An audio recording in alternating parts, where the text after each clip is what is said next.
This is one of those classic, it's not really going anywhere scenarios.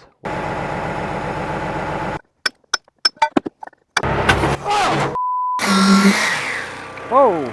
Hey everybody, welcome to the video. Welcome back to the channel. We are right back on the pool build in the middle of the woods. I have no idea if this is going to work because we're just making it up as we go. But if y'all want, you can tag along as we make some stuff up today.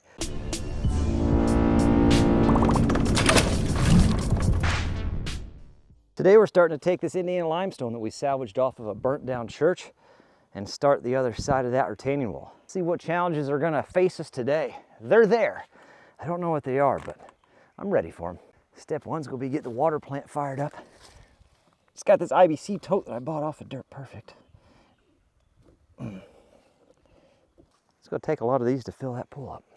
I can definitely tell you this, whenever we started salvaging that church that we saw listed on Facebook Marketplace for free, and I was taking all that limestone off and trucking it back here and stacking it down in Dirt Perfect's lot, and tons of people are saying, what are you going to use it for? What are you going to use it for? And I kept saying with the same answer, I honestly don't know, but I just know it's a heck of a resource, and it's something that I'm going to use for something someday. Guaranteed. A pool in the middle of the woods wasn't even on my radar. But here we are, just having a good time with it. We've got the water set up in that IBC tote. We've got the generator moved down here, the concrete mixture set up. We're going to go ahead and start getting some mortar mixed up and laying that down. We're going to mortar the first course just to make up for all the variances in this natural limestone shelf. And then once we're done with that, hopefully we get it straight enough, we're just going to PL 500 the rest of it. And I'll explain why in just a second.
This is one of those classic, it's not really going anywhere scenarios. We'll deal with that problem in a little bit, you know. Pretty happy with how this is going. That's a heavy amount of type S on the bottom. Not too worried about though. Remember, we're going to use this as a basin drain because this is the lowest part of the rock shelf. So we'll dig this out, put a basin drain in there, and then we're going to pour just a little bit of concrete around there so everything's sloping right, and then run a drain out there, and then that'll get filled in as well. So I'm not super worried about that being what it is. And also this is all just facade. Concrete goes on the back side of that.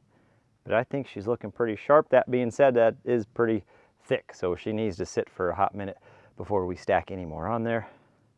That being said though, because of how thick it is, we're just going to let that sit for overnight. Fella's hoping he can just swing that there magic crane behind you and pluck that thing out of the water. I threw a couple chunks of limestone in there to help get everything cleaned out. Apparently that gave her the wobbles.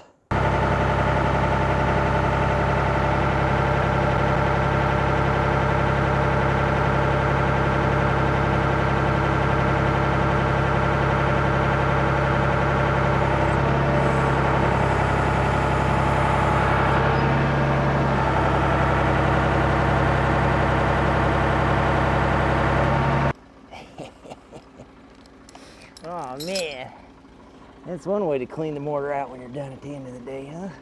Oh man. Oh, we just gotta get wet here. There's this.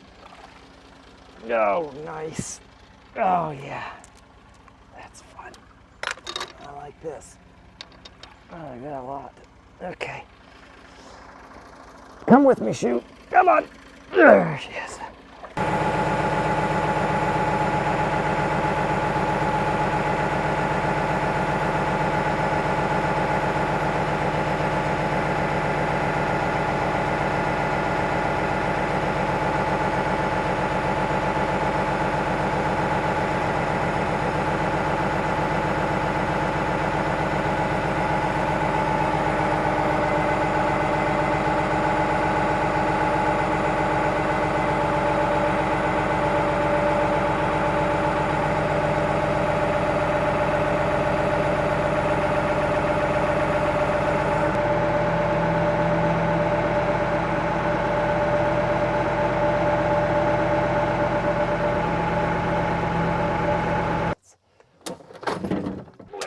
Edge on that super sturdy housing.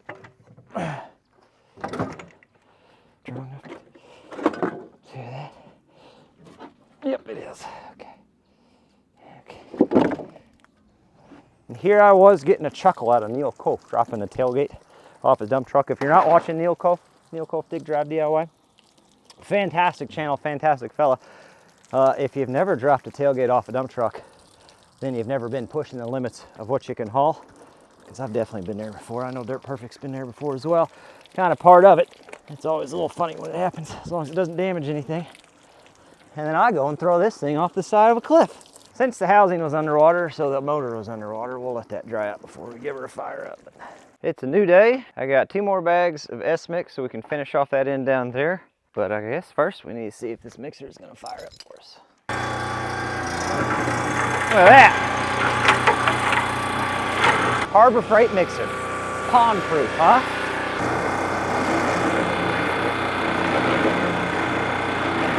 I got the last little section laid there on the mortar. I want that to set up just a little bit before we PL 400 or 500 the next layer. But while we're waiting, next thing we need to do is get rebar pinned before we get too tall.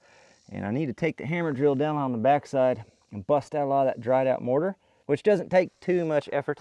That way when we pour the concrete in there, it's got good contact with the stone that's in there. Left my chisel bit up at the barn, so we're gonna go ahead and do the right thing and just use the hammer drill bit.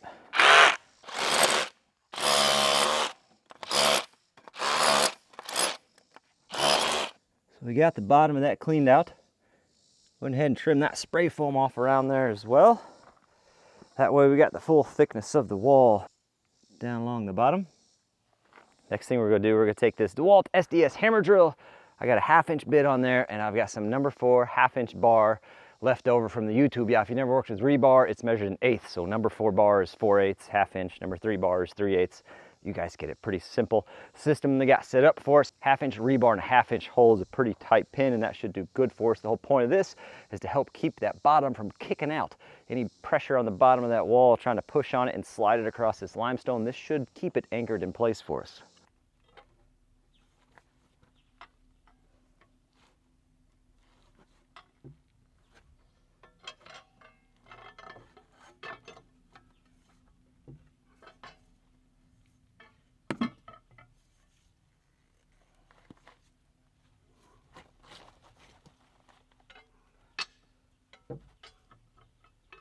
All right, we got those pinned in there. Do some horizontal bar here. I've got some number 3 left over as well. We're just using what we got laying around, but it'll be plenty strong for what we're doing. Picked up some ties this morning, but you're gonna find it's hard to believe. I misplaced my tie tool, so I'm just gonna use a pair of pliers.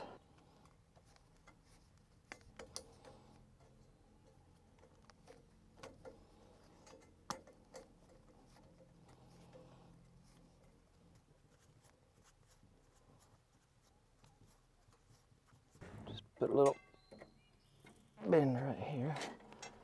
Whatever feels right, that feels pretty right.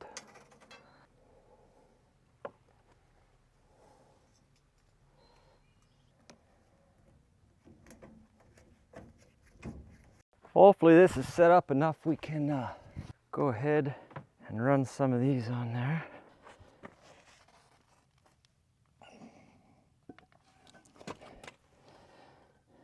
I don't know if you can tell on the camera, but we're setting these back about 1/16 to an 1/8, so the wall kind of slowly steps back just a little bit.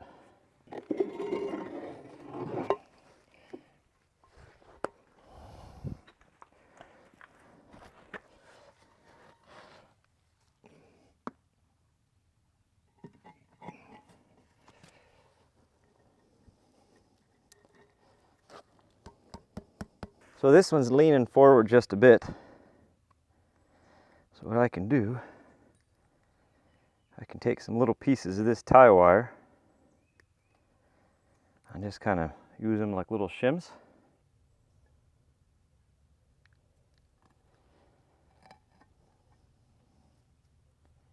It's not a lot, but it's enough to get it leaning in the right direction anyway. I got this nice modified tape measure here. Nothing has to be perfect about any of what I'm doing here. None of the natural rock is perfect that we're building this on. None of this wall needs to be perfect either.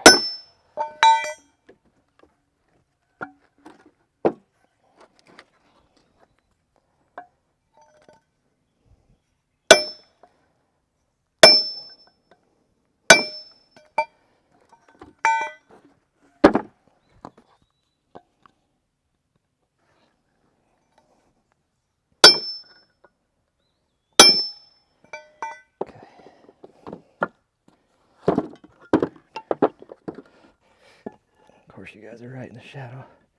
Oh, a little tight.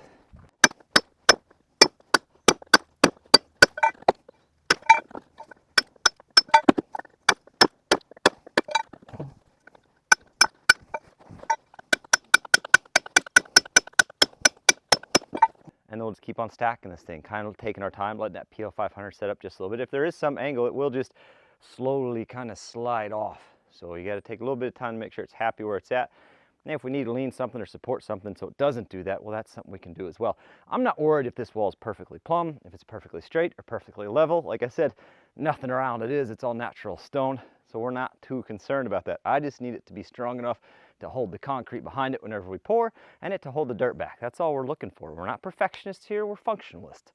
Whatever the heck that means. It means I'm just not worried about it. Did I mention I'm not worried about it? And we'll just do the different thicknesses of stone. The thicknesses of stone are set so you can mix and match these whenever you're using mortar. Since we're not using mortar, we got to run one continuous thickness per course, but we can still kind of change that thickness up to make it vary just a little bit as we work our way to the top of this thing.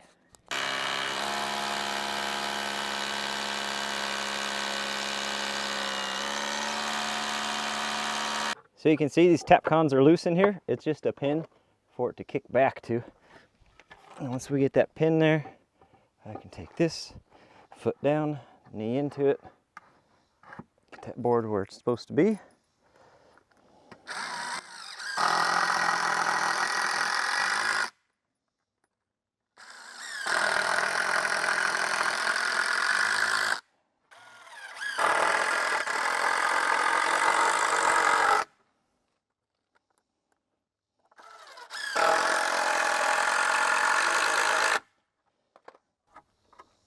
Then I'll give that wall something to kick to if it needs it. It's not the most secure. We're not getting too crazy. It's only like a 4.5-inch wall. We're mixing with sakrete, which sets up pretty fast anyway. It's just a precaution. So if she starts to lean, it's got something there. We'll get this bucket swung out of the way. Then we're going to go up and take a look at the sakrete we got sitting at the house. Oh! Don't even want to talk about it. The day just got a lot longer, that's for sure. Looks like we're just bringing them down in the side-by-side. Looks like we're going to be taking 45 bags of fun, just a few bags at a time in the side-by-side. Listen, people like to say I'm a happy-go-lucky guy, and for the most part that's pretty true, but sometimes it's just tough to smile through the frustrations, because this, and that's okay. It's okay to have hard days. That is perfectly fine. To not be wanting to do what you're doing at the moment. Now, do I want to be optimistic here? I mean, everything else is going good. One bag. So I've already got all my kickers on the backside, but I also need to drive some pins down at the bottom so that bottom doesn't kick out on me. So I've got these all cut. We'll get those in place, then I think those are gonna stay up there. I'll just go fall on my head.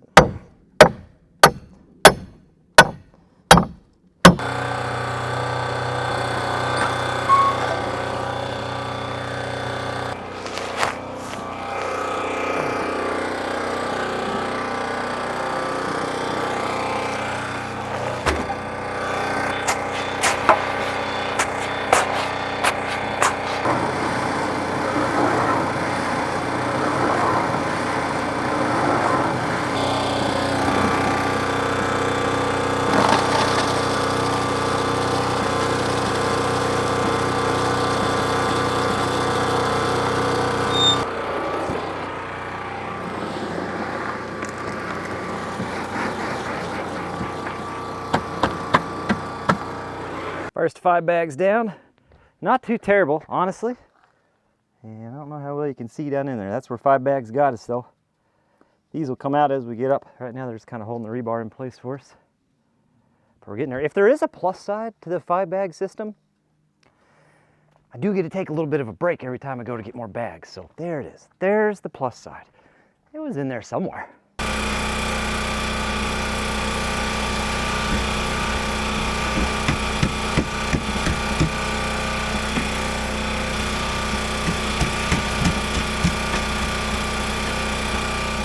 That's 10 bags in. I'm going to bump it with the vibrator here for obvious.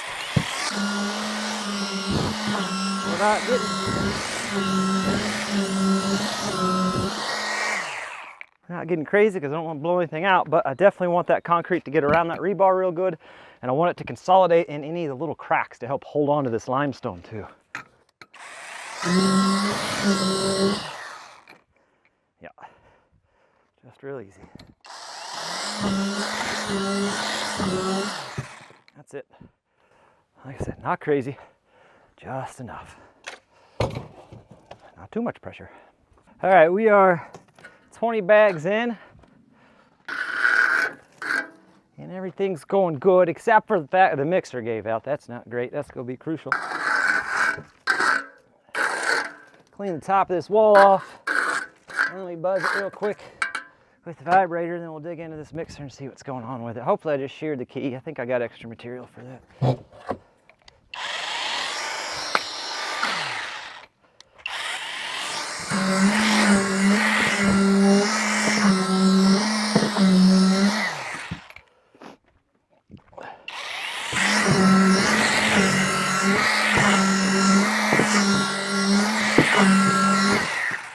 This also helps eliminate those cold joints too, since it's kind of taking a little bit here.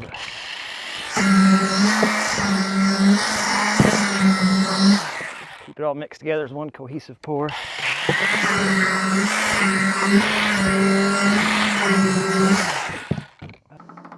Yeah, we're just spinning here. We're on the shaft's spinning too though. Something's coming undone. All right, I got her up to the barn. I'm betting I don't have. What's the odds? Oh, we might get lucky. It's this nut driver down here. Nah, not that much luck today. I don't think I have to explain the amount of fun reduction we're gonna have here if can't get this rig up and running. Hopefully I don't end up like the cement mixer back here, huh? That'd be something. The real good news is that I've taken this thing off several times.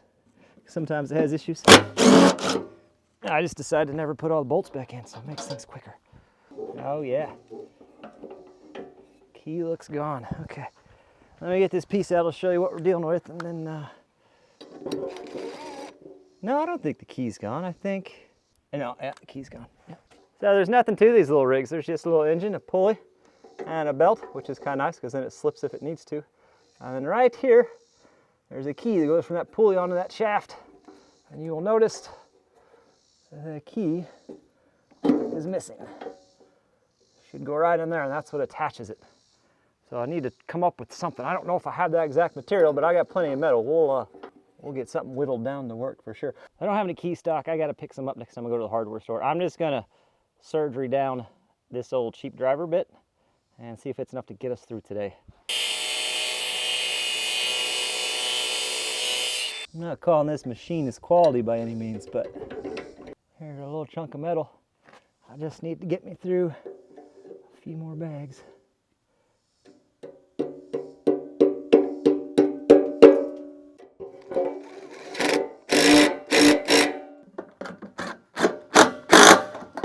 I mean, why even put more than one in at this point, you know? Let's just leave her like that and let's get going.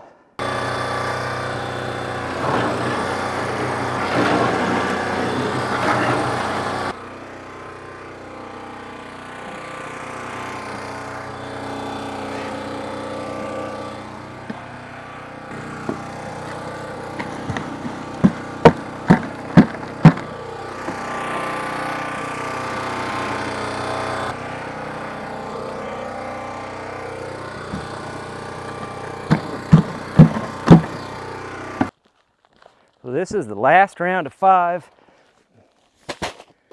that I've got in my possession. Unfortunately, it doesn't look like the last round of 5 we're gonna need.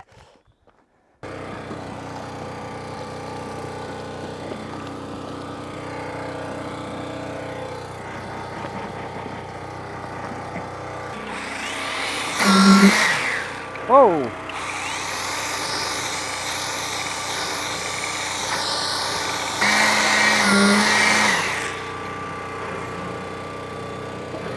Let's not touch that one anymore.